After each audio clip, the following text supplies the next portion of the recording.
సబ్బులు 10 రూపాయలు సంతూర్ సబ్బుతో ఎవరైనా స్నానం చేస్తారు. మారిపోయిన రోజులు. సబ్బు కావాలి అంటే లేదు, చిన్న సబ్బు అయినా సరే మైసూర్ శాండిల్ కావాలి, అది 42 రూపాయలు ఎంతో. మా చెల్లి కానీ ఎవరైనా అదే వాడుతున్నారు. సంతూర్ పనికిరాదా, బెబ్బెబ్బే అది 10 రూపాయలు చీప్ సబ్బు, చీప్, వెరీ చీప్. నాకు మంచిది కావాలి. ఎందుకని? ఈ దేహాన్ని ఆరోగ్యంగా ఉంచుకోవాలి. ఎందుకంటే దీని మీద మక్కువ పెరిగిపోయింది. కానీ దేవుడు అంటున్నాడు, వ్యర్థంగా బ్రతుకుతున్నావు కదా, నువ్వు చస్తే నీ పరిస్థితి ఏంటో తెలుసా? అదే అడుగుతున్నాడు. వారికి క్షేమకరమైంది ఏదో ఎవరికి తెలియను, వారు పోయిన తరువాత ఏమి సంభవించునో వారితో ఎవరు చెప్పగలరు? ఎవరు చెప్పలేరు. ఎందుకంటే మనుషులందరూ ఒకేలాగా జీవిస్తున్నారు. సుగంధ తైలము కంటే మంచి పేరు మేలు, ఒకని జన్మదినము కంటే మరణ దినమే మేలు. విందు జరుగుతున్న ఇంటికి పోవట కంటే ప్రలాపించుచున్న వారి ఇంటికి పోవటం ఏలయనగా మరణము అందరికీ వచ్చును గనుక బ్రతుకువారు దాన్ని మనస్సును పెట్టరు. హ్యాపీ బర్త్డే అని చెప్పడానికి గిఫ్ట్లు కూడా తీసుకుని వెళ్ళిపోతాం. అదే ఎవరన్నా వీధిలో చనిపోయారు అనుకోండి, వేరే వీధిలో నుంచి బండి తీసుకుని వెళ్ళిపోతాం. ఎందుకని? అమ్మో ఏదో జరిగిపోతుంది. కానీ దేవుడు అంటున్నాడు, నువ్వు పుట్టినరోజు జరుగుతున్న ఇంటికి, విందు జరుగుతున్న ఇంటికి పోవద్దు. నీకు వాస్తవం తెలియాలి అంటే నువ్వేంటో, నీ బ్రతుకేంటో, నువ్వెవరో నీకు తెలియాలంటే చచ్చిపోయిన వాళ్ళ ఇంటికి వెళ్ళు. అప్పుడు నీకు ఆలోచన వస్తుంది. ఏంటి ఇంతకాలం ఈ వ్యక్తి నాతో ఉన్నాడు, ఇంతకాలం ఈ వ్యక్తి నేను మాట్లాడుకున్నాం, కలిసి తిన్నాం, మరి ఇంతకాలం నాతో కలిసి బ్రతికిన వాడు ఈరోజు సడన్గా లేడు అంటున్నారు. మరి ఎక్కడికి పోయాడు? మనిషి జీవితం ఇంతేనా? ఇక వాడి జీవితం అందరితో అయిపోయిందా? కనీసం ఆలోచన వస్తుందని దేవుడు చచ్చిపోయిన వాళ్ళ ఇంటికి పోవయ్యా. 3వ వచనం, నవ్వుట కంటే దుఃఖపడుట మేలు, ఏలయనగా ఖిన్నమైన ముఖము హృదయమును గుణపరచును. ఏదైనా మనసుకి ఏదైనా కొంచెం బాధ కలిగింది అనుకోండి, మైండ్ ఎలా ఉంటుందంటే షార్ప్ అవుతుందంట. కాబట్టి వాళ్ళు ఏడుస్తున్నారు కదా, ఆ ఏడిసే వాళ్ళ ఇంటికి వెళ్ళు. నీకు కనీసం ఒక అర్థం తెలుసుకోవడానికి ప్రయత్నం చేస్తావు. ఏంటి నా బ్రతుకు, ఎందుకు నేను బ్రతుకుతున్నాను, నా పరిస్థితి కూడా ఇంతేనా, చచ్చిపోతే నేను కూడా ఇంతేనా అని ఒక ఆలోచన వస్తుంది. ప్రియమైన దేవుని పిల్లారా, దేవుడు చెబుతున్నాడు, మన బ్రతుకు అనేది అంతటితో ముగిసిపోదు.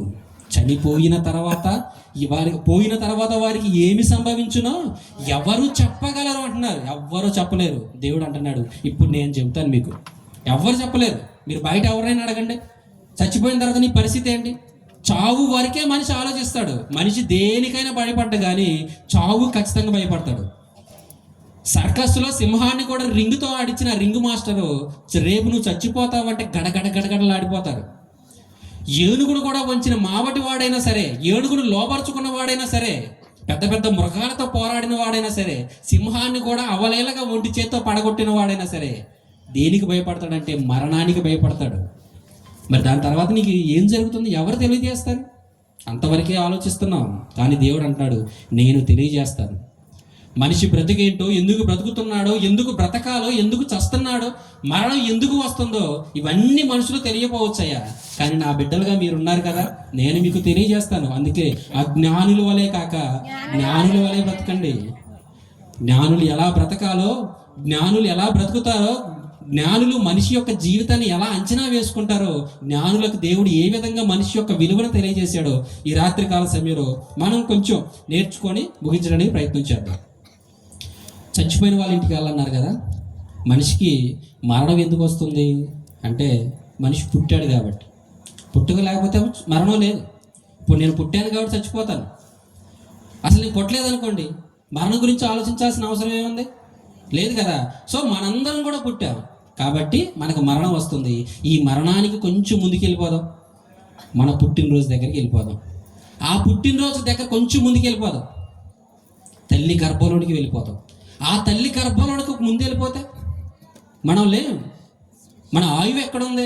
మనందరం ఎక్కడి నుంచి వచ్చావు అంటే అపోస్తుల కార్యాలు 17వ అధ్యాయం 26వ వచనం. అపోస్తుల కార్యములు 17వ అధ్యాయం 26వ వచనం. మరియు యావత్ భూమి మీద కాపురం ఉండుటకు ఆయన ఒకరి నుండి ప్రతి జాతి మనుషులను సృష్టించాడు. చాలు.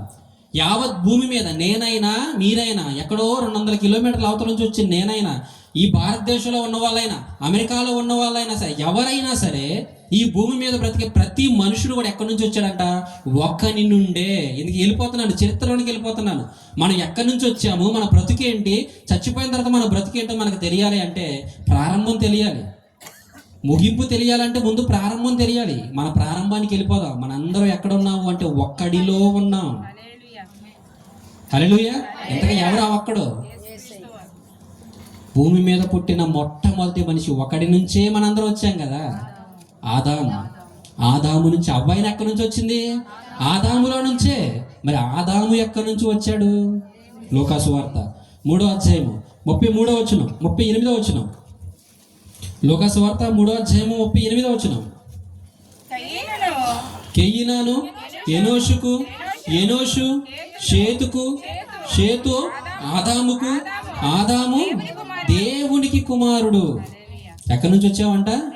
దేవునికి కుమారుడు. దేవుని దగ్గర నుంచి వచ్చాం. దేవుడైన యెహోవా నేల మంటితో నరుని నిర్మించి వారి నాసికారంధ్రములో జీవవాయువు ఊదగా నరుడు జీవించే ఆత్మ అయ్యాడు. అంటే దేవుని దగ్గర ఉందన్నమాట మన జీవితకాలం, మన ఆయువు, మన ఆత్మకు ప్రారంభం. కనబడుతుంది కదా, ఈ దేహం కాదు. ఇప్పుడు నేను అనగానే లేదంటే పాస్టర్ గారు అనగానే కనబడుతున్న ఈ దేహం గురించి ఆలోచించకండి, ఇది మర్చిపోండి. చెప్పాను కదా, కనీసం చెప్పులు విలువ కూడా చేయదు. చచ్చిపోతే చెప్పులు విలువ కూడా చేయదు. మేక చచ్చిపోయింది అనుకోండి, దాని తోలైన పనికి వస్తుంది, దాని మాంసం పనికి వస్తుంది, పులి చచ్చిపోయిన పనికి వస్తుంది, ఆఖరికి పాము చచ్చిపోయినా సరే ఉపయోగపడుతుంది. బెల్టులు తయారు చేసుకుంటారు చర్మంతో. మనిషి చర్మంతో ఏం చేస్తారు? ఎందుకంటే పనికి వస్తుందా? పాము కంటే, కుక్క కంటే హీనమైన దానిగా చూస్తారు. అర్థమవుతుందా? అటువంటి ఈ దేహం గురించి ఆలోచించుకోండి. మనిషి అనగానే ఆత్మ ప్రారంభానికి వెళ్తున్నాను. ఎక్కడుంది అది? దేవుని యొద్ద నుంచి. ఇప్పుడు మనం భారతదేశంలో బ్రతుకుతున్నాం. మనం కొంతకాలానికి మన భారతీయమే పాస్పోర్ట్ అడుగుతారు. అక్కడికి వెళ్ళగానే పాస్పోర్ట్ అడుగుతారు. ఎందుకో తెలుసా? అది నీ ఐడెంటిటీ, నీ సిటిజన్షిప్, నీ పౌరస్థితి, పౌర హక్కు ఏ దేశానికి సంబంధించిందని అడుగుతూ పాస్పోర్ట్ మీద ఉంటుంది ఇండియన్. అంటే మనం అమెరికాలో ఉండొచ్చు, ఆస్ట్రేలియాలో ఉండొచ్చు, కానీ మన పౌరస్థితి భారతదేశం. మనం భారతీయులం. ఆ దేశానికి వెళ్ళినంత మాత్రాన, అక్కడ బ్రతికినంత మాత్రాన ఆ దేశానికి చెందిన వారం కాదు. ఇప్పుడు నేను ఇక్కడికి వచ్చాను, మీతో మాట్లాడుతున్నాను, వాక్యం పంచుకుంటున్నాను. అయినంత మాత్రాన ఈ పాలెం నాది కాదు. నేను వెళ్ళాల్సింది వరం ఒకటి ఉంది, మైలవరం. నాది వేరు, మీది వేరు. ఇక్కడ పనుండి వచ్చాను అంతే. అలాగే మనం భూమి మీద బ్రతుకుతున్నాం. మరి మన పౌరస్థితి ఎక్కడుందో తెలుసా? ఫిలిప్పీ పత్రిక 3వ అధ్యాయము 20వ వచనం. ఫిలిప్పీ పత్రిక 3వ అధ్యాయం 20వ వచనం. మన పౌరస్థితి పరలోకమందున్నదే. అమెరికాలో ఉన్న మనం భారతదేశానికి చెందిన వారం అవుతాం. ఆస్ట్రేలియాలో ఉన్న భారతదేశానికి చెందిన వారం అవుతాం. ఒకవేళ వేరే రాష్ట్రంలో ఉన్నాం అనుకోండి, మనం ఆంధ్రప్రదేశ్ చెందిన వారం అవుతాం. లేదంటే ఇంకా ఆంధ్రప్రదేశ్లో ఎక్కడ గోదావరి జిల్లాలకు సంబంధించిన వారం అవుతాం. అంతే తప్ప మన ఐడెంటిటీ అనేది ఎప్పుడు కూడా మిస్ అవ్వం. అలాగే ఈ భూమి మీద బ్రతుకుతున్నాం కదా, దేవుడు చెబుతున్నాడు మీ పౌరస్థితి పరలోకమందు ఉంది. అయ్యా, మీరు భూమి మీదకి చెందినవారు కాదు. మీరు భూమి మీద 60 సంవత్సరాలు బ్రతకొచ్చు, భూమి మీద 70 సంవత్సరాలు బ్రతకొచ్చు, లేదా 100 సంవత్సరాలు బ్రతకొచ్చు. పాడబడతారు, ఈ భూమి, ఈ నేల మనదిరో. తెలుసు కదా పాత పాట, నేనేమనుకోలేండి, చెప్పండి. నేల మనది, చెట్టు మనది, పుట్ట మనది, అన్నీ మనవే. చేస్తే 6 అడుగుల గొయ్యి కూడా నీది కాదు. ఒక సంవత్సరం తర్వాత చూడు, నిన్ను కప్పెట్టిన ఆ గోతులను ఇంకొకరిని కప్పెడతారు, అది కూడా నీది కాదు. ఏది నీది కాదు, అన్నీ నావి అని అనుకుంటాం. దేవుడు అంటున్నాడు, మీరు పరలోకానికి సంబంధించిన వారయ్యా. మీరు భూమి మీదకి ఎలా వెళ్ళారు తెలుసా?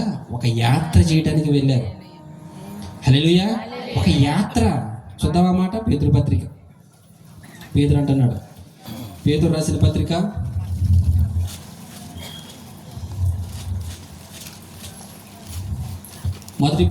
2వ అధ్యాయం 11వ వచనం.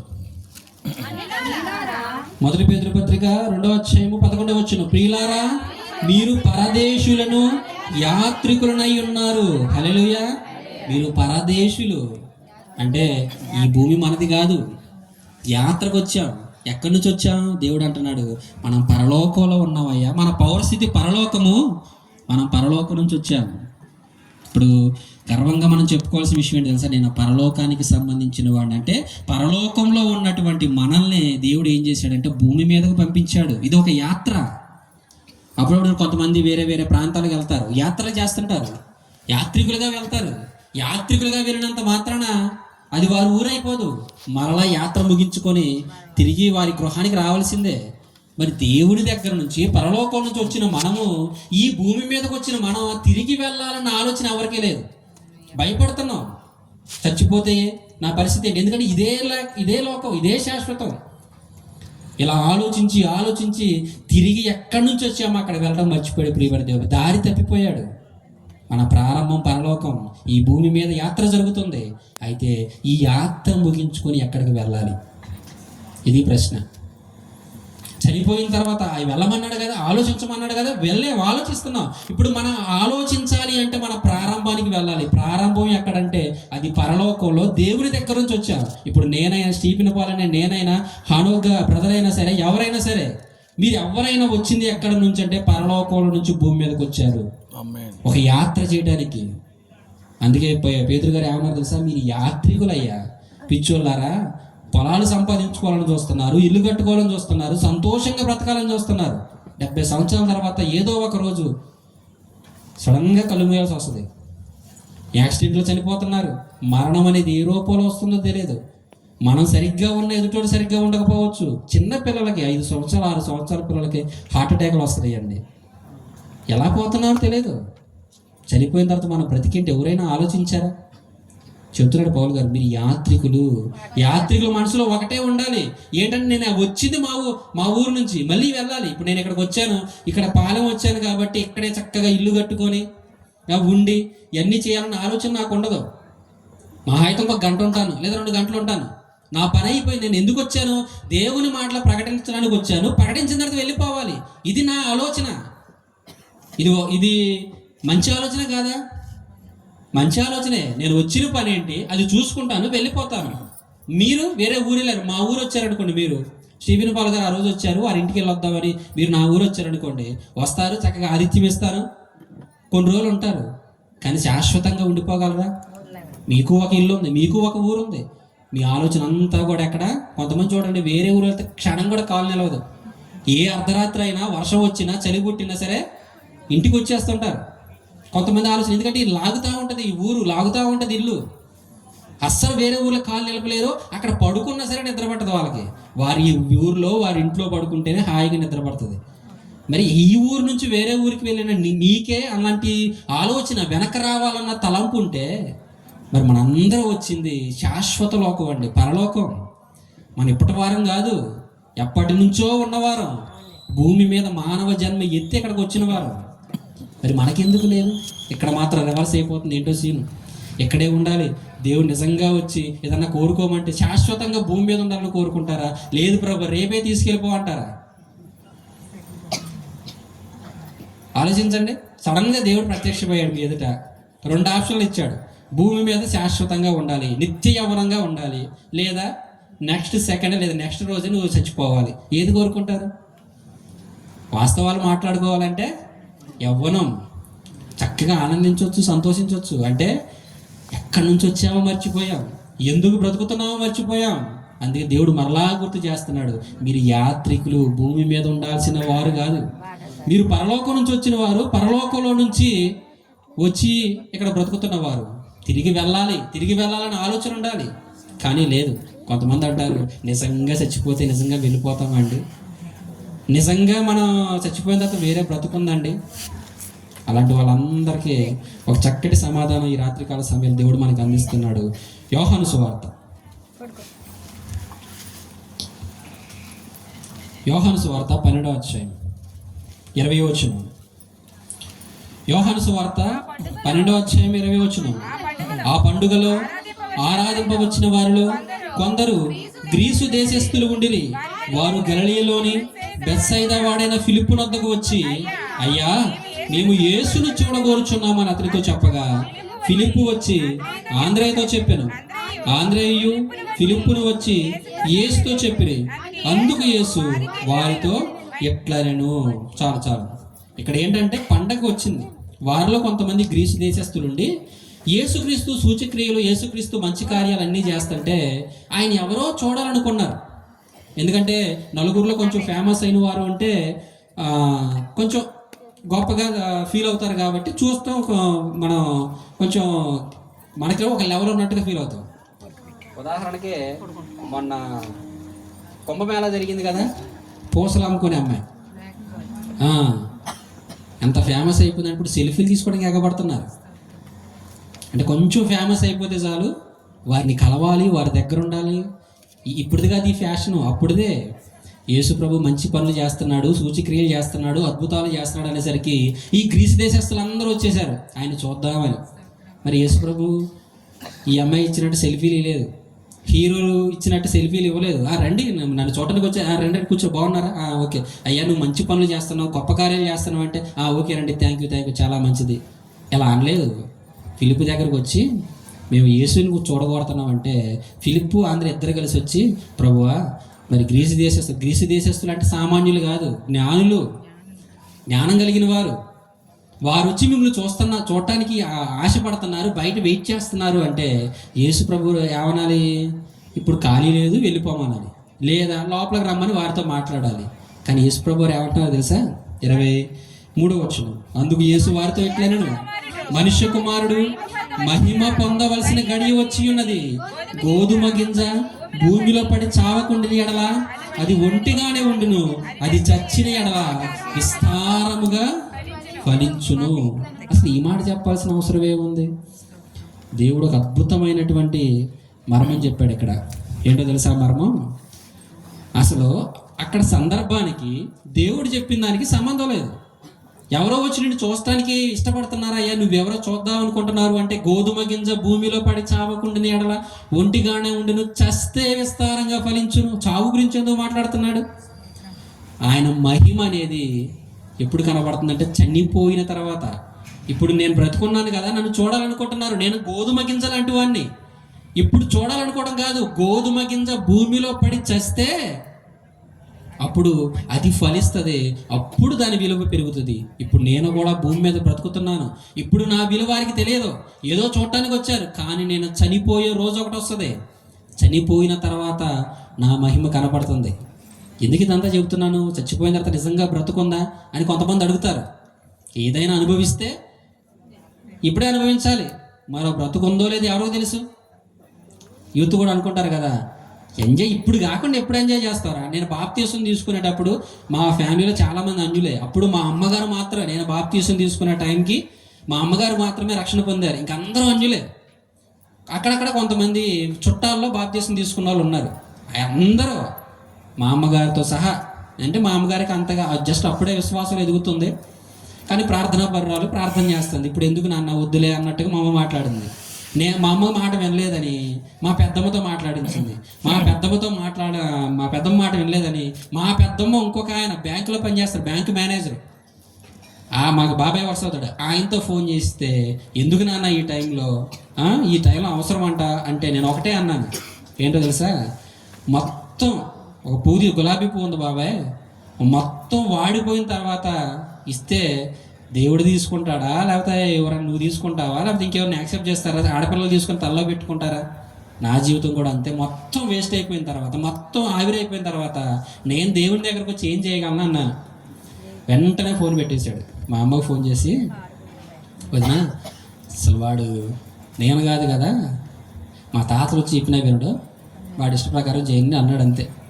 ఇప్పుడు కాకపోతే ఎప్పుడు అంటే ఈ జీవితం ఇదే ఫైనల్. ఈ వయసు అయిపోతే ఇక మళ్ళీ రాదు, మరొక జీవితం లేదన్న ఆలోచన ప్రపంచం బ్రతుకుతుంది.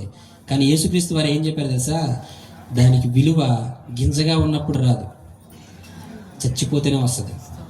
పౌలు గారు సువార్త ప్రకటిస్తుంటే మృతుల పునరుద్ధానం గురించి, అయ్యా చచ్చిపోతున్నాం కదా, చచ్చిపోయిన తర్వాత మనకు బ్రతుకుందే, ఇది శాశ్వతం కాదు, మనం వచ్చింది పరలోకం నుంచి, ఇది యాత్రికుల లోకము, యాత్రికులుగా బ్రతుకుతున్నాం, మనం వెళ్ళాల్సిన లోకం మరొకటి ఉందయ్యా అంటే వాళ్ళందరూ ఏమన్నారో తెలుసా? కొరింథీయులకు రాసిన మొదటి పత్రిక, అపోస్తుడైన పౌలు కొరింథీ సంఘానికి రాసినటువంటి మొదటి పత్రిక 15వ అధ్యాయం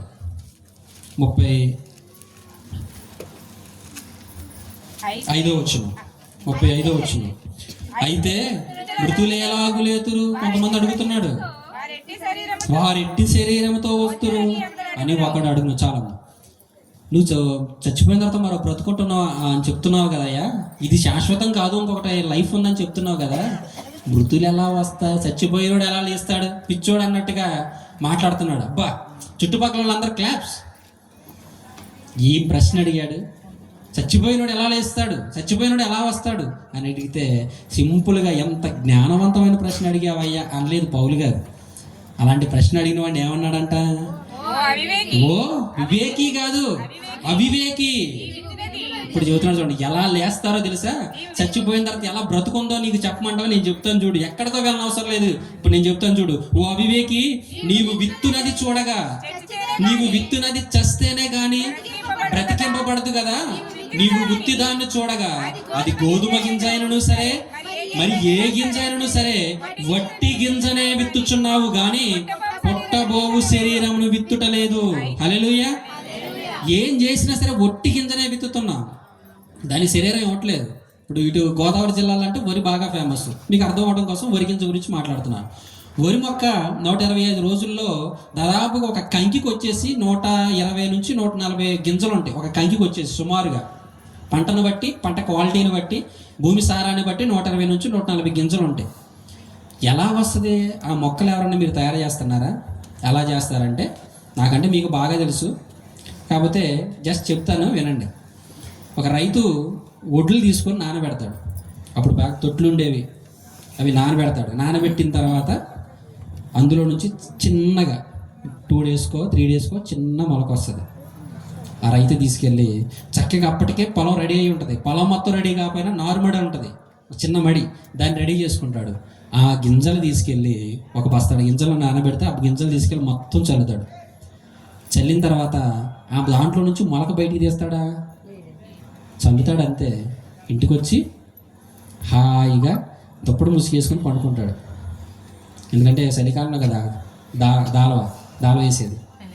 హల్లెలూయా. దాల వేసే చలికాలమే కదా, రైట్. చక్కగా దుప్పటి ముసుగేసుకొని పడుకుంటాడు. ఏం చేయడు, చల్లుతాడు, వస్తాడు. కానీ తెల్లారిపాటికి ఏం జరిగిద్దంటే అందులో నుంచి మొలక బయటకు వచ్చేస్తుంది, చిన్న మొక్క. హ్యాపీగా ఆనందంగా ఉంటాడు. దానికి కావాల్సిన ఎరువులు వేస్తాడు. ఆ చిన్న మొక్క అలా అలా అలా అలా పెరిగి ఒక పెద్ద మొక్క అవుతుంది.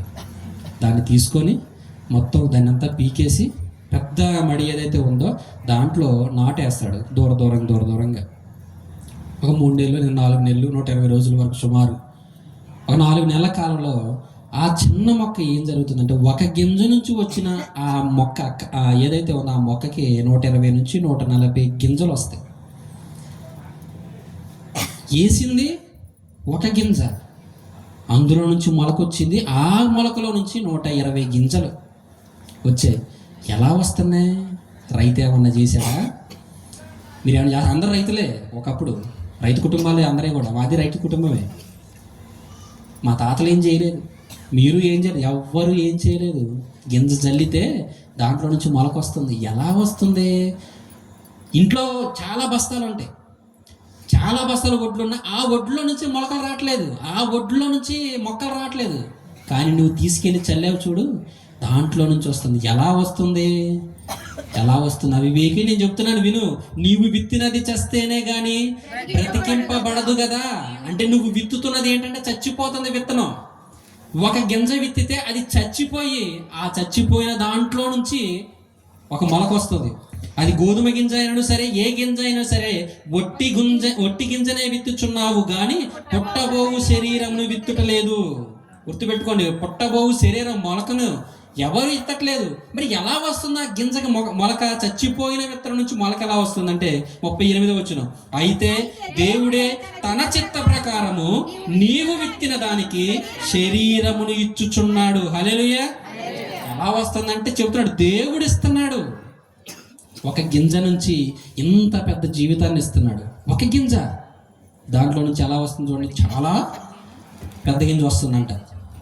మరియు ప్రతి విత్తనములకు దాని శరీరమును ఇచ్చుచున్నాడు. 42వ వచనం, మృతుల పునరుద్ధానమును అలాగే అవివేకి చెప్తున్నాను విను, నువ్వు విత్తిన ఒక గింజ చస్తేనే కానీ ఒక మొక్క బయటికి రావట్లేదే. మరి అంత పెద్ద జీవితం రావాలి అంటే ముందే ఏమంటే నువ్వు చచ్చిపోవాలి. చచ్చిపోయిన నీలో నుంచి ఒక శరీరం వస్తుంది. మీకు ఒక ఉదాహరణ చెప్తాను. ఏంటంటే మీకు అర్థం అవటం కోసం, మర్రి చెట్టు ఎంత ఉంటుంది? చాలా పెద్దది, చాలా పెద్దగా ఉంటుంది. అంత పెద్ద మర్రి చెట్టు ఎలా వచ్చింది? మీకు ఉదాహరణకి ఆచార్య జగదీష్ చంద్రబోస్ అని ఒక శాస్త్రవేత్త ఉన్నాడు.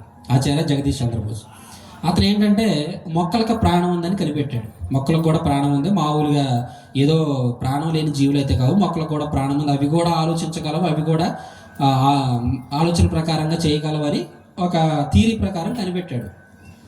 అతని పేరు మీద కలకత్తాలో బొటానికల్, ఆచార్య జగదీష్ చంద్రబోస్ బొటానికల్ గార్డెన్ అని ఒకటి ఉంది కలకత్తాలో ఇప్పటికీ కూడా. అందులో ఒక మర్రి చెట్టు ఉంది. ఆ మర్రి చెట్టు యొక్క వయసు ఎంత అంటే 250 సంవత్సరాలు. 250 సంవత్సరాలు. దాని విస్తీర్ణం ఎంత పెద్దో తెలుసా? అది విస్తరించి ఉన్న ఆ భూమి, ఆ స్థలం ఎంత అంటే దాని కొలత 4 ఎకరాల 67 సెంట్లు. హల్లెలూయా. ఒక చెట్టు 4 ఎకరాల 67 సెంట్లో మనం ఎంత పంట వేస్తామో మనకు తెలుసు. మీ సైడు పంటలు మానేసారండి, అన్ని నర్సరీలే. ఇంత బిట్టుంటే చాలు వేలు సంపాదిస్తారు. 4 ఎకరాల 67 సెంట్లు అంటే చూడండి ఎంత సంపాదిస్తారు. అన్ని మొక్కలు బట్టే ఆ ప్లేస్లో ఒకే ఒక్క మర్రి చెట్టు ఉంది. 4 ఎకరాల 67 సెంట్లు. దాని ఎత్తు ఎంతో తెలుసా? దాని ఎత్తు 79 అడుగులు. దాని చుట్టుకొలత ఎంత అంటే దాని చుట్టూరు కూడా 330 మీటర్ల రోడ్డు కట్టేశారు వాకింగ్ చేయడానికి. ఇప్పటికే ఆ చెట్టు అలాగే ఉంది. ఆ చెట్టు మర్రి చెట్టుకు ఉన్నటువంటి ప్రత్యేకత ఏంటంటే, చెట్టు ఎదిగిన తర్వాత చెట్టు నుంచి ఓడలు వస్తాయి, మర్రి ఓడలు చిన్నప్పుడు పట్టుకుని ఆడేవాళ్ళం. సో ఆ మర్రి ఓడలు కనుక దాన్ని అలా వదిలేస్తే ఆ మర్రి ఓడలు అలా కిందకు పాకి అది నేలలోకి వెళ్ళిపోయి అది కూడా ఒక కాండంలాగా తయారైంది. హల్లెలూయా. అది కూడా ఒక కాండం, మరలా ఇంకొక ఓడ వస్తుంది, అది అలా భూమిలోకి వెళ్ళిపోద్ది, అది ఒక కాండంలాగా తయారైపోద్ది. అలా ఈ 250 సంవత్సరాల క్రితం నాటిన ఈ మర్రి చెట్టుకి ఒరిజినల్ కాండం ఏదో కనిపెట్టడానికి నానా తిప్పలు పడ్డారు వాళ్ళందరూ. ఎందుకంటే అది కూడా పెద్ద కాండంలాగా తయారైపోతుంది. 4.5 ఎకరాలు, సుమారు 4 ఎకరాల 67 సెంట్లు అంటే చాలా పెద్దది. అంత పెద్దదానికి అసలు కాండం ఏదో, ఓడల ద్వారా వచ్చిన కాండం ఏదో కనిపెట్టడానికే ఎన్ని సంవత్సరాలు పట్టింది వాళ్ళకి. అంత పెద్ద చెట్టు, అంత పెద్ద జీవితం ఎక్కడి నుంచి వచ్చింది? మర్రి చెట్టు అంత పెద్దదిగా ఉంటుంది కాబట్టి మర్రికాయలు గుమ్మడికాయల సైజులో ఉంటాయా? ఎంత ఉంటాయి? బఠానీ గింజ. అందులో విత్తనం ఎంత ఉంటుంది? కాయ అంత ఉంటే ఇంక విత్తనం ఎంత ఉంటుంది? కంటికి కూడా కనబడని మెంతి గింజ అంత ఉంటుంది, చాలా చిన్నది. ఆ విత్తనం భూమిలో పడి చచ్చిపోయిన తర్వాత అందులో మొలకొచ్చి మొలక మొక్క అయిన తర్వాత ఇంత పెద్ద మహావృక్షం అవుతుంది. హల్లెలూయా. మరి ఇంత జీవితం ఎక్కడి నుంచి వచ్చింది? అవివేకి, చూడు నీ కళ్ళ ముందే కనపడుతుంది కదా, విత్తినది చచ్చిపోయి దానికే ఇంత జీవితం ఉంటే దేవుని పోలికగా పుట్టిన నీకు చచ్చిపోతే మరొక జీవితం లేదనుకుంటున్నావా? ఖచ్చితంగా ఉంది. ఆలోచించు. ఇది ఒట్టి జీవితమే. ఈ 60 సంవత్సరాల జీవితకాలం అనేది ఒక విత్తనం లాంటిది. యేసుప్రభు వారు కూడా అందుకే అన్నారు, మనుష్య కుమారుడు మహిమ పొందవలసిన గడి వచ్చింది. ఎందుకో తెలుసా? ఇప్పుడు ఒట్టిగా ఉన్నాను నేను, చచ్చిపోయిన తర్వాత నా అసలు జీవితం ప్రారంభమవుతుంది. చచ్చిపోయిన తర్వాత నా మహిమ ఏంటో తెలుస్తుంది. అలాగే మీరు కూడా చనిపోయిన తర్వాత మీ విలువేంటో తెలుస్తుంది. చనిపోయిన తర్వాత అసలు జీవితం ప్రారంభమవుతుంది. పరలోకం నుంచి వచ్చిన మనం ఈ భూమి మీద యాత్ర ముగించుకున్న తర్వాత మరొక జీవితం ప్రారంభమవుతుంది. ప్రియమైన దేవుని పిల్ల, అది అసలు జీవితం. ఇది కాదు, కనబడేది కాదు. సృష్టిలో ఎన్నో ఎగ్జాంపుల్స్ ఉన్నాయి. మీ అందరికీ తెలిసిందే. ఇంకొక ఎగ్జాంపుల్ చెప్పి నేను ముందుకు వెళ్ళడానికి ప్రయత్నం చేస్తాను. ఏంటంటే, గొంగళపురికి ఎంతమంది ఇష్టం? గొంగళపురి ఎంతమంది ముద్దు పెట్టుకున్నారు? హల్లెలూయా. ముద్దు పెట్టుకున్నారా? కంపరం అక్కడ కనపడుతుందంట, ఆ టెంట్ కర్ర మీద కనపడుతుందంటే ఇక్కడి నుంచే కంపరం మొదలైంది. నిన్నేం చేసింది? నిన్నేం చేయలేదు, అది అక్కడే ఉంది, నువ్వు ఎక్కడే ఉన్నావు. అయినా సరే గగురుపాటు అనమాట. ప్రామాలను ఎక్కపడుచుకుని అమ్మో. ఒకవేళ మీద పడితే మధ్యలో ఎవరో ఒక అమ్మ మీద పడింది అనుకోండి, ఇప్పుడే గొంగళపురి మీటింగ్ అని కాస్త గోల గలిబిలి మొత్తం ఏదేదో చేసేస్తారు. అంత అసహ్యం. ఇంట్లోకి వచ్చిందంటే ఇమీడియట్గా చీపిడితో ఊడ్చేయాలి. ఎక్కడున్నా సరే బాత్రూంలో పైన కనబడుతుంది అనుకోండి, స్నానం చేస్తారు ప్రశాంతంగా, వెళ్ళి మొహం కడుక్కుంటారా? భయం, అది ఎక్కడ పడిద్దో, మొహం కడుక్కుంటే మొహం మీద పడిద్దేమో. ఒకవేళ పడితే ఏమైంది? వాళ్ళంతా దద్దుర్లు. మా తమ్ముడికి ఒకసారి ఒట్టులతో పడుకున్నాడు చిన్నప్పుడు. అది ఎప్పుడు పడింది, అది పడింది తెలియలేదు, మొత్తం ఒళ్ళంతా వీపంతా పాకింది. ఇక చూడండి ఎంత లావు దద్దుర్లు, అంత అసహ్యకరమైంది, ఎవరికి ఇష్టం ఉండదు. మరి సీతాకోకచిలకి ఎంతమందికి ఇష్టం? డబ్బులు దొరుకుతాయి కదా, హల్లెలూయా, డబ్బులు దొరుకుతాయా? చిన్నప్పుడు అదొక అపోహ, పట్టుకోవడం, ఎన్ని పట్టుకొని నేనైతే పట్టుకోవడం బొట్టు పెట్టుకోవడం, రూపాయి దొరకలేదు, చాలా ఇష్టం. ఇప్పుడు సీతాకోకచిలకలు దొరకట్లేదని చెప్పేసి ఇప్పుడు ఏం చేస్తున్నారంటే అందరూ ఇంట్లోకి సీతాకోకచిలక, కొంతమంది ఇళ్ళకి వెళ్తే అన్ని సీతాకోకచిలకల బొమ్మలు అతికించి ఉంటాయి. పెద్ద సీతాకోకచిలక, దాని వెనకాల చిన్న సీతాకోకచిలక, అలా అలా అలా అలా అదొక డిజైన్, అందరికి ఇష్టం. కానీ మనకి అందరికి ఇష్టమైన ఈ సీతాకోకచిలక ఎక్కడి నుంచి వచ్చింది తెలుసా? అది గొంగళ పురుగు. ఆ శరీరం ఏమైపోతుందంటే, గొంగళ పురుగు జీవితకాలం 8 వారాలు. ప్రియమైన దేవుని పిల్లారా, 2 వారాలు గుడ్డు నుంచి వచ్చి గొంగళ పురుగుగా బ్రతుకుతుంది. ఆ తర్వాత ఈ అసహ్యకరమైన ఈ శరీరాన్ని విడిచిపెట్టాలనే ఉద్దేశంతో తను తాను ప్రత్యేకపరుచుకుంటుంది. 2 వారాలు ఏమీ తినకుండా తను తాను ప్రత్యేకపరుచుకొని ఒక గూడు కట్టుకొని అందులోనే ఏం చేస్తుందంటే తన శరీరాన్ని చంపేసుకుంటుంది. ఆ 2 వారాలు తన జీవితాన్ని మొత్తాన్ని పూర్తిగా అవగొట్టిన తర్వాత అందులో నుంచి ఒక అందమైన సీతాకోకచిలకగా తన రూపాన్ని మార్చుకుంటుంది. ఆ శరీరం చచ్చిపోయిన ఆ శరీరం నుంచి ఒక నూతనమైన జీవితం పుట్టుకొస్తుంది. ప్రియమైన దేవుని పిల్లారా, తర్వాత 4 వారాలు సంతోషంగా బ్రతుకుతుంది. మరి అంత అందమైనటువంటి జీవితం ఎక్కడి నుంచి వచ్చిందంటే మృతమైన ఆ శరీరం నుంచే. దేవుడు అంటున్నాడు, అందుకే మనం విత్తేది చచ్చినప్పుడు కొత్త జీవితం వస్తుంటే దేవుడు మనకెందుకు ఇవ్వడో, అలాగే 42 వచనం, మృతుల పునరుద్ధానమును అలాగే చచ్చిపోయిన మీ శరీరం నుంచే కొత్త జీవితం వస్తుంది. శరీరము క్షయమైనదిగా విత్తబడి అక్షయమైనదిగా లేపబడును, ఘనహీనమైనదిగా విత్తబడి మహిమ గలదిగా లేపబడును, బలహీనమైనదిగా విత్తబడి బలమైనదిగా లేపబడును, ప్రకృతి సంబంధమైన శరీరముగా విత్తబడి ఆత్మ సంబంధమైనదిగా లేపబడును. హల్లెలూయా. ప్రకృతి సంబంధం మనంతా కూడా ప్రకృతిలో కలిసిపోతుంది. ఎందుకంటే మట్టిలో నుంచి వచ్చింది మట్టిలో కలిసిపోతుంది. కానీ లేచేటప్పుడు ఎలా ఉంటుందో తెలుసా? ఒక అద్భుతమైనటువంటి జీవితం. ప్రియమైన దేవుని పిల్లారా, మనకు ఒక బ్రతుకుంది, ఇంతటితో అయిపోతుంది అనుకోకండి. ఇంతటితో అయిపోతుంది మన జీవితం, చచ్చిపోతే ఏమీ లేదు. ఏదైనా కష్టం వచ్చిందంటే ఆత్మహత్య, పంట పండలేదంటే ఆత్మహత్య, లవ్లో ఫెయిల్ అయితే ఆత్మహత్య, కోడలు తిడితే ఆత్మహత్య, అత్తగారు వేధిస్తే ఆత్మహత్య, భర్త కొడితే భార్య తిడితే ఆత్మహత్య. ప్రతిదానికి ఆత్మహత్యలే. ఎందుకంటే ఆత్మహత్య పరిష్కారం అనుకుంటున్నారు. చావు ప్రారంభం దేనికో తెలుసా? ఒక నూతనమైన జీవితానికి ప్రారంభం. చెప్పాను కదా, ఎక్కడి నుంచి వచ్చాం? పరలోకం నుంచి వచ్చాం. భూమి మీద బ్రతుకుతున్నాం, తిరిగి మరలా అక్కడికి వెళ్ళాల్సిన పరిస్థితి. ఇక్కడ ఒక చిన్న విషయం జరిగింది. ఏంటో తెలుసా? పరలోకం నుంచి అందరం సాధారణంగానే వచ్చాం. పరలోకం నుంచి మీరు వచ్చారు, నేను వచ్చాను. దేవుడు మిమ్మల్ని భూమి మీద పంపించాడు, నన్ను భూమి మీద పంపించాడు. కానీ తిరుగు ప్రయాణం అనేది మార్గం మారిపోతుంది. ఇప్పుడు 2 మార్గాలు అయిపోతున్నాయి. హల్లెలూయా. పరలోకం వెళ్ళే మార్గం ఒకటి ఉంటే, దారి తప్పిన నరకానికి వెళ్ళే మార్గం ఒకటి ఉంది. ప్రియమైన దేవుని పిల్లారా, ఇక్కడ తేడా వస్తుంది. ఎందుకు తేడా వస్తుంది? ఏం తేడా వస్తుందంటే, జీవానికి వెళ్ళే లేదా పరలోకానికి వెళ్ళే మార్గం ఒకవైపు ఉంటే, ఆ జీవాన్ని తప్పించి నరకానికి వెళ్ళే మార్గం మరొక వైపు ఎందుకు వస్తుందో తెలుసా? మనం ఈ భూమి మీద బ్రతికిన విధానాన్ని బట్టి. దేవుడు లేడు, ఏమీ లేడు అనుకుని బ్రతికే వాళ్ళు కొంతమంది, దేవుని దగ్గరకు వచ్చినా నీతిగా బ్రతకని వారు కొంతమంది, నీతిగా బ్రతుకుతున్నాం అనుకునే భ్రమలో పాపం చేస్తూ బ్రతికేవారు కొంతమంది, నేను ఏ పాపం చేయలేదు అనుకుంటున్నారు. కానీ ఆలోచన ద్వారా పాపం చేసే వాళ్ళు కొంతమంది ఉన్నారు. ప్రతి ఒక్కరూ పాపం చేసుకుంటూనే బ్రతుకుతున్నారు. అందుకే దేవుడు ఏమన్నాడు తెలుసా?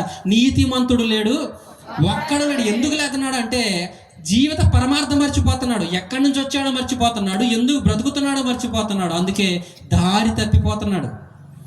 నేను వచ్చిన దారిలో వెళ్తేనే మా ఇంటికి వెళ్తాను, అలా వెళ్ళాల్సింది. ఎలా వెళ్ళారనుకోండి, ఇటు వైజాగ్ వెళ్ళిపోతా, విజయవాడ వెళ్ళాల్సిన వైజాగ్ వెళ్ళిపోతే నా గమ్యస్థానం మారిపోతుంది. ఇప్పుడు మనం కూడా పరలోకం వెళ్ళాలంటే దేవుడు ఒక మార్గాన్ని నిర్దేశించాడు. ఏంటో తెలుసా? మీరు భూమి మీద పంపించినప్పుడు ఒక ఆలోచన చేశాడు దేవుడు. ఎఫెసీ పత్రిక 1:4 భూమి మీదకి పంపించినప్పుడు దేవుడు ఏమని చెప్పాడు మనకి? ఎఫెసీ పత్రిక 1:4 ముగించేస్తాను. ఎట్లనగా తన ప్రియునియందు తాను ఉచితముగా మనకు అనుగ్రహించిన తన కృపామహిమకు కీర్తి కలుగునట్లు తన చిత్త ప్రకారమైన దయా సంకల్పము చొప్పున యేసుక్రీస్తు ద్వారా తనకు కుమారులుగా స్వీకరించుటకై మనలను ముందుగా తన కోసం నిర్ణయించుకున్నాడు. భూమి మీదకి రావడానికి ముందే నిర్ణయించుకున్నాడు. ఇప్పుడు ఈ మీటింగ్ జరగాలని ఈ భూమి మీదకి వచ్చిన తర్వాత మీ సేవకులు మీరు అందరు కలిసి డిసైడ్ చేసుకున్నాడు. కానీ ఈ రోజు నేను ఇక్కడ వాక్యం చెప్పాలని పాస్టర్ గారు కాదు, బ్రదర్ కాదు డిసైడ్ చేసింది. ఈ రోజు ఇక్కడ నేను నిలబడాలని, లేదా పలానా టైంలో నేను చెయ్యాలని, నన్ను పలానా టైంలో రక్షించాలని దేవుడు ఎప్పుడు అనుకున్నాడు తెలుసా? జగత్తు పునాది వేయబడక మునిపే ప్రేమ చేత ఏర్పరచుకున్నాడంట. జగత్తు పునాది వేయబడక మునిపే. ప్రణాళిక ఇప్పటిది కాదు. మహా అయితే మనం 10 సంవత్సరాలకు ప్లానింగ్ చేసుకుంటాం, 20 సంవత్సరాలకు ప్లానింగ్ చేసుకుంటాం. కానీ దేవుడు ప్లానింగ్ చూడండి. పరలోక అసలు భూమి మీద మనుషులే లేరు, కానీ పలానా టైంలో నేను పుట్టాలి, పలానా టైంలో మీరు పుట్టాలి. ప్రతిదీ ప్లానింగ్ చేసి ఏం చేసాడో తెలుసా? ఏం కోరుకోలేదు, పరిశుద్ధులుగా నిర్దోషులుగా బ్రతకండి, ఇలా బ్రతికి నా దగ్గరికి రండి. ఇదే దేవుడు చెప్పింది, అంతకంటే ఏం కోరుకోలేదు. ఇది ఏమన్నా ఖర్చుతో కూడుకుంది చెప్పండి? దేవుడికి ప్రార్థన చేయటం, నిజాయితీగా బ్రతక ఖర్చుతో కూడుకుంది ఏం కాదు. ఒకవేళ ఖర్చుతో కూడుకున్న పని అయితే కోటీశ్వర్ల ముందు పరలోకం వెళ్ళాలి. ధనవంతుడు దేవుని రాజ్యం ప్రవేశించుడు కంటే ఒంటె సూది బెజ్జంలో దూరడం సులభం. మరి వాళ్ళు పరలోకం వెళ్ళిపోవాలి, కానీ వారు వెళ్ళరు. ఎవరు వెళ్తారు తెలుసా? నీతిగా బ్రతికిన వారు సరైన మార్గంలో వెళ్ళిపోతారు. ప్రియమైన దేవుని పిల్లారా, మరి మార్గం తప్పితే ఇది కాదు ఈ జీవితం. ఇదే జీవితం అనుకుని బ్రతికిన వారు ఎలా ఉంటుందంటే వాళ్ళ పరిస్థితి చివరాఖరి గోతులోనికి వెళ్ళిపోవాల్సిందే. నేను ఒక మాట చెప్పి ముగించడానికి ప్రయత్నం చేస్తాను. నరకం ఎలా ఉంటుందో తెలుసా? నిన్ను రక్షించడానికి ఎవరు ఉండరు. నిత్యాగ్ని. నిత్యం అంటే ఎంతకాలం? నిత్యం అంటే ఎంతకాలం అనుకున్నా చెప్పండి? ఒక 50 సంవత్సరాల, 100 సంవత్సరాల, 1,00,000 సంవత్సరాల? ఎంతకాలం అని మనం అంచనా వేసుకోగలం? యుగ యుగములు. వారి బాధ సంబంధమైన పొగ ఎంతకాలం వేసిద్దంట? ప్రకటన గ్రంథం 14వ అధ్యాయం.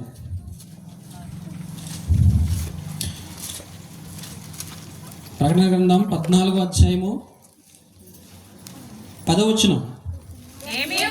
ప్రకటన గ్రంథం 14వ అధ్యాయం 10వ వచనం. ఏమీ కలపబడకుండా దేవుని ఉగ్రత పాత్రలో పోయబడిన దేవుని కోపమును మద్యమును వాడు త్రాగును.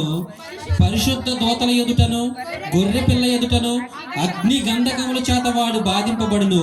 వారి బాధ సంబంధమైన పొగ యుగ యుగములు లేచును. యుగ యుగములు. నరకం అంటే పోతే పోయేలా నరకం సింపుల్గా అంటారు. మీకు ఒక ఉదాహరణ చెప్పి నేను ముగిస్తాను. ఏంటంటే నాకు తెలిసిన బ్రదర్ ద్వారా నాకు తెలిసిన విషయం ఏంటంటే, ఒక ఆవిడ ఇప్పుడు పొయ్యిలో చేయబెడతారా? ఏంది బెటరు? కాలుతుంది, అవునా? ఒక ఆవిడ వాళ్ళ భర్తతో గొడవ పడింది. నరకం ఎలా ఉంటుందో ఒక చిన్న ఎగ్జాంపుల్, లైవ్ ఎగ్జాంపుల్ చెప్తాను మీకు. ఒక ఆవిడ భర్తతో గొడవ పడిన తర్వాత ఏం జరిగిందంటే, కిరోసిన్ పోసుకుంది ఒంటి మీద బెదిరించడానికి. చావాలనేం కాదు, కిరోసిన్ మొత్తం పోసుకొని నా మాట వింటావా లేదా, నేను ఎన్నో అన్నాడు. ఎందుకంటే భర్తకు కూడా తెలుసు అంటించుకోదు అని, బెదిరించడానికి అని. నా మీదుగా ఆఖరిసారి చెప్తున్నాను, వింటారా లేదా, విన్నో ఇలా చూపిస్తుంది. ఎలా అగ్గిపెట్టి చేతితో పట్టుకొని వింటారా లేదా విన్నో. నేను వినకపోతే అంటించుకో అంటే అంటించు. ఇదే అంటించుకోవాలని ఎవడికి లేదు, అంటించుకోదని ఆయనకి తెలుసు. ఇలా మాటల సందర్భంలో ఏంటంటే పొరపాటును రాజుకుందండి ఒక చిన్న రవ్వ, ఇలా అగ్గిపెట్టుకు టచ్ అయింది పుల్ల, అంతే. నిప్పు ఎగిసి ఒంటి మీద పడింది. ఆల్రెడీ ఒళ్ళంతా కిరసనాలతో తడిసిపోయింది కదా, మొత్తం అంటుకుపోయింది. 5 నిమిషాలు కాలిపోయింది, మొత్తం కాలిపోయింది. ఇంతవరకు చచ్చిపోయినా బాగానే ఉండేది. ఇప్పుడు అసలు విషయం ఏంటంటే హాస్పిటల్కి తీసుకెళ్ళారు. గోల ఏడుస్తుంది, పెడబొబ్బులు పెడుతుంది. నుంచోటానికి ఏమో లేదు, కూర్చోడానికి లేదు. పడుకోబెడితే ఈ కాలినప్పుడు చర్మం ఏమైపోద్ది అంటే చీకిపోద్ది, ఇలా మొత్తం కాలిపోయి అతుకుపోయినట్టుగా. బెడ్ మీద పడుకోబెడితే వెనకాల ఇదంతా అంటుకుపోయింది. బెడ్కి అంటుకుపోయినప్పుడు మీకు ఇప్పుడు చెగ్గడ్లు వేసినప్పుడు మలం పట్టి అంటారు తెలుసా? తెల్లగా ఉంటుంది, హోల్స్ ఉంటాయి. మా ఊరు సైడ్ మలం పట్టి, మీ వైపు ఏమంటారు? పట్టియా? సరే, ఏదో ఒకటి పట్టి. అది వేసినప్పుడు పీకుతుంటే ఈ వెంట్రుకలన్నీ పట్టుకొని ఎలా ఉంటుంది చెప్పండి? ఒక్కొక్కటి పీక్కోవాలి, లేదంటే మనకు తెలియకుండా ఎవరైనా టక్కుని లాగేయాలి.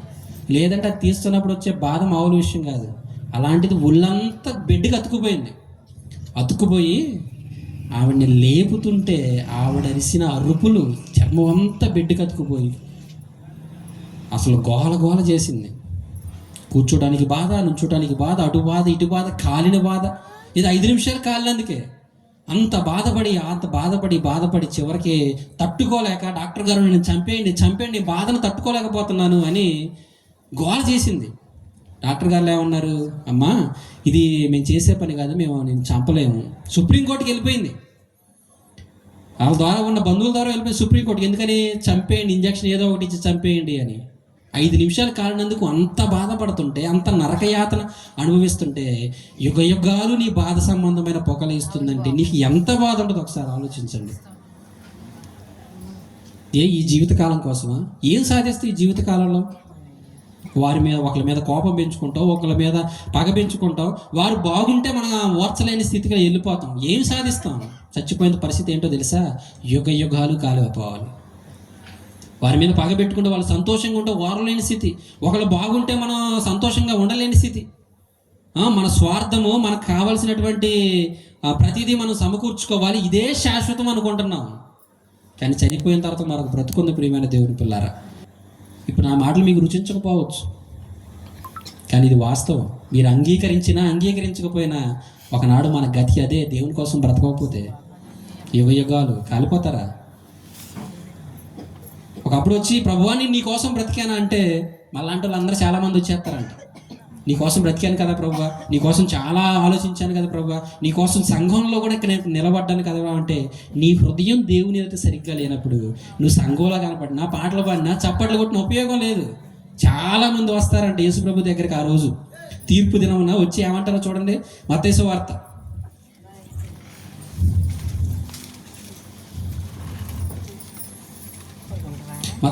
7వ అధ్యాయం 22వ వచనం. మత్తయి సువార్త 7వ అధ్యాయం 22వ వచనం. ఆ దినమందు అనేకులు నన్ను చూచి ప్రభువా మేము ఈ నామమున ప్రవచించలేదు. వాక్యం కూడా చెప్పామయ్యా పక్కింటి వాళ్ళకి. నీ నామమున దయ్యములు వెళ్ళగొట్టలేదా? నీ నామమున అనేకమైన అద్భుతములు చేయలేదా అని చెప్పుదురు. ప్రభువా నేను, మరియమ్మనే, ప్రభువా నేను, ఇదిగో దానియేలు నేను ప్రభువా, నీ కోసం ఎంత బ్రతికాను ప్రభువా. నీ హృదయం సరిగ్గా లేనప్పుడు నువ్వు ఎన్నిసార్లు 30 సంవత్సరాలు విశ్వాసిగా ఉన్నా, నువ్వు ఎంతకాలం నువ్వు దేవుని మందిరంలో గడిపినా సరే, దేవుడు అనే ఒకే ఒక్క మాట ఏంటో తెలుసా? 23వ వచనం. అప్పుడు నేను మిమ్మును ఎన్నడూ ఎరుగను, అక్రమము చేయువారులారా నా యొద్ద నుండి పోండి. Get out. అలాంటి మాట మనం అనిపించుకోవాలి ప్రియమైన దేవుని పిల్లరా. కాబట్టి దేవుని కోసం అది కష్టమైన పనేమీ కాదు. దేవుడు మన నుంచి ఎక్కువేమీ ఆశించట్లేదు. దేవుడు కోరుకున్నది ఒకటే. ఒకసారి మీకా గ్రంథం చూడండి, 6వ అధ్యాయం. మీకా గ్రంథం 6వ అధ్యాయము 8వ వచనం. మీకా గ్రంథం 6వ అధ్యాయము 8వ వచనం. మనుష్యుడా, దేవుడు అడుగుతున్నాడు, దేవునికి కావాల్సింది ఏంటో చెప్తున్నాడు. మనుష్యుడా, ఏది ఉత్తమమో అది నీకు తెలియజేయబడి ఉన్నది. న్యాయముగా నడుచుకున్నటయు, కనికరమును ప్రేమించుటయు, దీన మనసు కలిగి దేవుని ఎదుట ప్రవర్తించుటయు. ఇంతే, దట్స్ ఆల్. దేవుడు కోరుకునేది ఇంతే. న్యాయంగా బ్రతకండి, దీన మనసు కలిగి నా కోసం బ్రతకండి చాలు. అంతకంటే నేను ఎక్కువ మీ దగ్గర నుంచి యాక్సెప్ట్ చేయను. ఏది కోరుకునేది ఒక్కటే, మీ హృదయాన్ని నాకు ఇవ్వండి చాలు, మీ హృదయంలో నాకు స్థానం ఇవ్వండి చాలు. దేవుడు మనకి ఏం చేస్తాడు? నిత్య జీవం. అందుకోసమేనమ్మ యేసుక్రీస్తు వారు, ఒకవేళ మనం ఎక్కడ తప్పిపోయి ఆ భయంకరమైన ప్రదేశానికి వెళ్ళిపోతామో, ఎక్కడ మనం గోతులోనికి వెళ్ళిపోతామో, ఎక్కడ మార్గము తప్పి జీవం నుంచి తొలగిపోతామన్న భయంతో దేవాది దేవుడు భూమి మీదకి వచ్చాడు. ఆయన వచ్చినప్పుడు హ్యాపీగా మనం క్రిస్మస్ జరుపుకుంటున్నాం. ఆయన రావడానికి ఇంత కారణం ఉంది. ఎక్కడ నా పిల్లలు వెళ్ళిపోతారో, ఎక్కడ నా పిల్లలు తప్పిపోతారో భయం. చూడండి, మన పిల్లలు ఎవరైనా రోడ్డు మీద లారీకి ఎదురుగా వెళ్తుంటే ప్రాణాలకు తెగించైనా సరే దూకి మరి, కాళ్ళు నొప్పులు ఉన్నా, ఒళ్ళు నొప్పులు ఉన్నా సరే, నీకు ఒంట్లో రోగం ఉన్నా సరే, నా పిల్లవాడు నేను కాపాడుకోవాలి అన్న ఉద్దేశంతో దూకి నీ పిల్లవాడిని పక్కకు లాగు. దేవుడికి అంత బాధ ఏంటి? మనం దేవుని కుమారులం. ఎక్కడి నుంచి వచ్చాం? మనం నేర్చుకుంది పరలోకం నుంచి వచ్చాము. మనం దేవుని కుమారులం కాబట్టి మనం ఎక్కడ నాశనం అయిపోతామో అని మన కోసం నేను భూమి మీదకి మనుషు రూపిడిగా వెళ్ళినా, చచ్చిపోయినా పర్వాలేదు, చచ్చిపోయినా పర్వాలేదు, నా పిల్లలు నా కోసం బ్రతికితే చాలు, నన్ను అంగీకరిస్తే చాలు అని ఆయన ఏదో కత్తి పట్టుకొని యుద్ధం చేయడానికి భూమి మీదకి రాలేదు, మనల్ని రక్షించడానికి.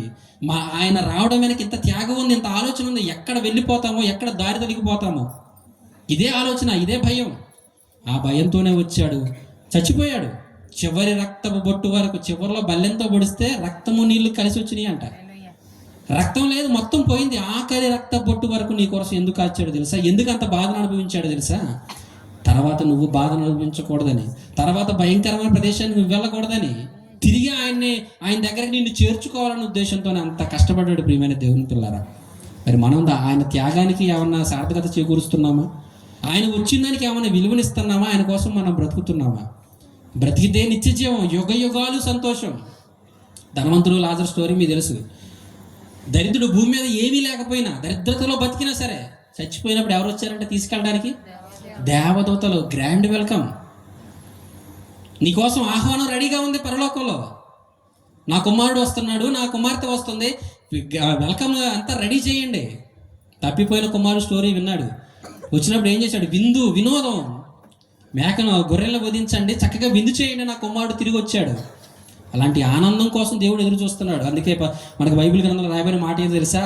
99 మంది నీతిమంతుల కంటే ఒక్క పాపి మార్పు విషయం పరలోకంలో ఏం కలిగిద్దంట? సంతోషం. నీ హృదయం మారి ఆయన కోసం నువ్వు జీవిస్తే చాలు, నిక్కిలి సంతోషిస్తాడు దేవుడు. ఒక సీఎం మన మాట వినకపోవచ్చు, ఒక సీఎం మన మాట కోసం ఎదురు చూడకపోవచ్చు, చూడరు. ఒక ఎమ్మెల్యే, కనీసం ఒక సర్పంచ్, ఎంపీటీసీ కూడా మన మాటలు వింటారో లేదో తెలియదు. తండ్రి అని నువ్వు పిలిస్తే వినాలని ఆయన ఉన్నాడంట. ఆయన ఎందుకు భయభక్తులు కలివారు కలిసి కూర్చొని మాట్లాడుకుంటుంటే ఆయన ఏం చేశాడు తెలుసా? చెవి యొగ్గి ఆలకించాడంట.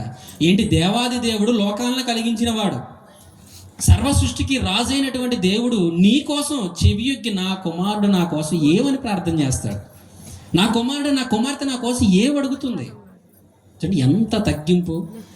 ఎంత వీరుడైనా సరే పిల్లల దగ్గర ఎలా ఉంటారు చెప్పండి? ఎంత పెద్ద ఆఫీసర్ అయినా సరే, అతను చుట్టూ సైన్యం ఉన్నా సరే, పిల్లల దగ్గర ఎలా మారిపోతారు? చిన్నపిల్లలకు మారిపోతాడు.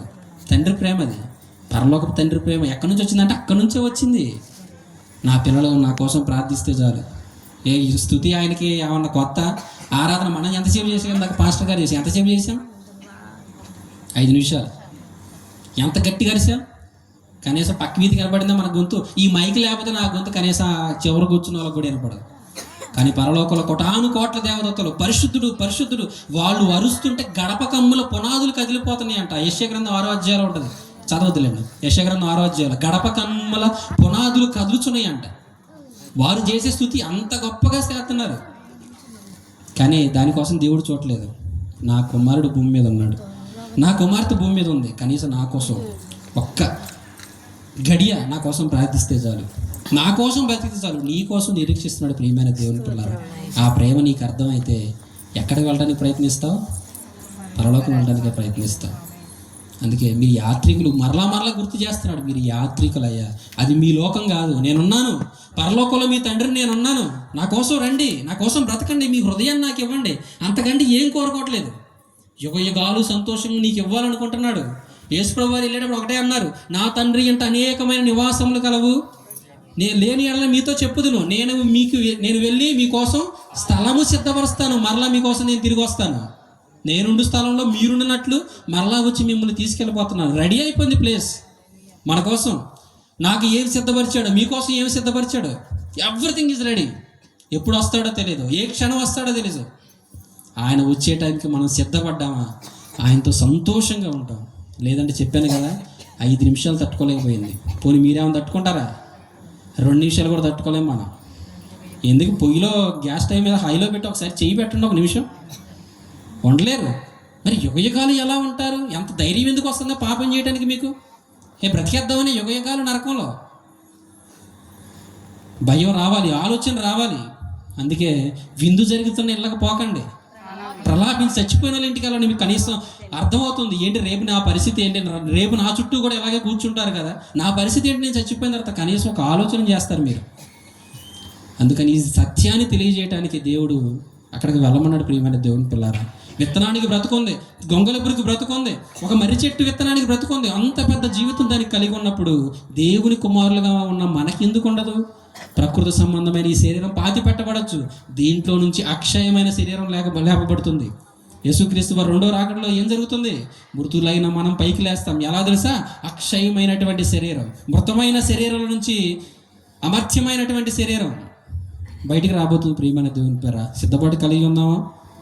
ఇకనైనా దేవుని నమ్మకపోతే, దేవుని కోసం ఆలోచన చేయకపోతే, ఒకవేళ దేవుళ్ళకి వచ్చిన పరిశుద్ధంగా బ్రతకకపోతే మార్పు చెంది ఇకనైనా సరే దేవుని కోసం బ్రతకడానికి ప్రయత్నించండి.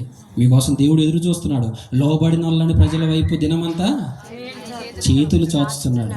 ఇంకెంతకాలం చేస్తాడు? ఆ చేతులు వెనక్కి తీసే రోజు కూడా వస్తుంది. అప్పుడు హక్కును చేర్చుకోవడానికి ఎవరు ఉండరు. ప్రేమించే ప్రభువే అక్రమము చేయవాళ్ళ బయటికి పోమండి అని చెప్పే గడి వచ్చినప్పుడు ఎవరు రక్షిస్తారు? పాస్టర్ గారు రక్షిస్తారా? నేను రక్షిస్తానా? పక్కింటి వాళ్ళు రక్షిస్తారా? మీ భర్త, మీ కుటుంబ సభ్యులు రక్షిస్తారా? ఎవ్వరు లేరు. రక్షించేది ఒక్కడే. దేవాది దేవుడు వచ్చాడు, రక్షణ అనుగ్రహించాడు. యాక్సెప్ట్ చేయటం, ఆ రక్షణలో కొనసాగటం, ఆ పరలోక మార్గంలో ప్రయాణించడం, పరలోకం చేరుకోవటం, అదే మన ముందున్నటువంటి లక్ష్యం. అది తప్పామా ఇక మనల్ని కాపాడడానికి ఎవరు ఉండరు. కాబట్టి ప్రియమైన దేవుని పిల్లరా, ఇంతసేపు ఒక గంట సేపు వాక్యం విన్న మీరు నిజంగా మీ హృదయంలో ప్రభువుని ఆరాధించకపోతే, ప్రభువు కోసం కాకుండా ఈ లోకం కోసం ఏమైనా ఆలోచన కలిగి ఉంటే, ఇంకా రక్షణలోకి రాకుండా లోకస్తులాగా ఎవరైనా బ్రతికుంటే ఇకనైనా మార్పు చెందండి. దేవుడు మీకోసం ఎదురు చూస్తున్నాడు.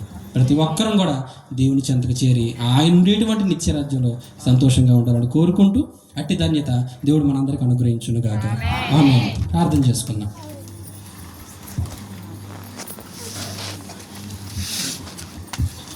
మమ్మల్ని అతి మిక్కిలిగా ప్రేమించిన మా ప్రియ పరలోకపు తండ్రి, మీ పరిశుద్ధమని బట్టి వందనాలు చెల్లించుకుంటున్నాం. దేవుడు ఈ రాత్రికాల సమయంలో మీ వాక్యం ద్వారా మాతో మాట్లాడినందుకు వందనాలు చెల్లించుకుంటున్నాం. నిజమే తండ్రి, మా జీవితం ఏంటో తండ్రి ఈ రాత్రికాల సమయంలో మాకు తెలియజేశారు. దేవా, ఈ శరీరము శాశ్వతం అనుకుని, దేవా ఈ లోకము శాశ్వతం అనుకుని మీ కొరకు కాకుండా తండ్రి లోకస్తుల వలె బ్రతుకుతున్నావేమో. ఈ లోకంలో ఉన్నటువంటి తండ్రి హంగులు ఆర్భాటాలకు లోబడి ఈ శరీరాశకు తండ్రి, నేత్రాశకు తండ్రి, జీవపు డంబానికి తండ్రి మేము లోనే బ్రతుకుతున్నామేమో. దయతో మమ్మల్ని క్షమించండి. వాస్తవాన్ని తండ్రి రాత్రికాల సమయంలో మాకు తెలియజేసినందుకు వందనాలు చెల్లించుకుంటున్నాం. దేవా, మేము చనిపోయిన తర్వాత మరొక బ్రతుకుందని తండ్రి మీ వాక్యం ద్వారా సెలవిచ్చినందుకు వందనాలు చెల్లించుకుంటున్నాం. నిజమే తండ్రి, ఒక విత్తనానికి బ్రతుకున్నప్పుడు, ఒక గొంగలి పురుగుకి బ్రతుకున్నప్పుడు తండ్రి మరి ముఖ్యంగా మీ కుమారులమైన మాకు మరొక జీవితాన్ని ఇస్తారని మీ వాక్యం ద్వారా సెలవిచ్చారు తండ్రి. మృతమైన తండ్రి శరీరము పాతి పెట్టబడి తండ్రి అక్షయమైనటువంటి శరీరము తండ్రి లేస్తుందని మీ వాక్యం ద్వారా సెలవిచ్చారు తండ్రి. దేవా, మీకు మాని రెండో రాకుండా తండ్రి మేమందరం ఎత్తబడే గుంపులో ఉంటానే సహాయం అనుగ్రహించండి. దేవా, దారి తప్పిపోయి భయంకరమైనటువంటి నరకానికి వెళ్లకుండా దేవా మీ కొరకు బ్రతుకుతూ తండ్రి మీరున్నటువంటి లోకాన్ని చేరుకునే బిడ్డలుగా మేము అందరం ఉండడానికి సహాయం అనుగ్రహించండి. దేవా, పరిచర్య చేస్తున్నటువంటి దైవజనులు బట్టి వందనాలు చెల్లించుకుంటున్నాం. దేవా, ప్రతి నెల తండ్రి ఎంత అద్భుతమైన రీతిలో తండ్రి సువార్త కూడికలు ఏర్పాటు చేస్తూ తండ్రి మీ పిల్లలందరి మార్పు కోసమే తండ్రి ఆయన పడుతున్న ప్రయాసను బట్టి వందనాలు చెల్లించుకుంటాను. ఇంకా తల్లి చక్కటి ఆరోగ్యం అనుగ్రహించడంలో ఉన్న ప్రతి ఒక్కరిని బట్టి మీకు వందనాలు. దేవా, ఎవరైతే ఈ మాటలు విన్నారో తండ్రి వారందరినీ జ్ఞాపకం చేసుకోండి. వారందరూ మార్పు చెందిన వారే తండ్రి మీ కొరకు బ్రతికే బిడ్డలుగా ఉండటానికి సహాయం అనుగ్రహించండి. మేము భూమి మీద యాత్రికులము, పరదేశులమై ఉన్నటువంటి నిజాన్ని తండ్రి ప్రతి ఒక్కరూ గ్రహించి దేవా మీ కొరకు బ్రతికేటువంటి భాగ్యం ప్రతి ఒక్కరికి దయచేయమని. దేవా, ఇప్పటి వరకు తండ్రి జరిగిన వీటికి అంతని బట్టి మీకు వందనాలు చెల్లించుకుంటూ మా ప్రభువును మీ ప్రియకుమారుడైన యేసుక్రీస్తు వారి పరిశుద్ధమైన నామంలో ఈ ప్రార్థన మనవలన్నీ అడిగి వేడుకొనుచున్నాను పరమ తండ్రి. ఆమేన్.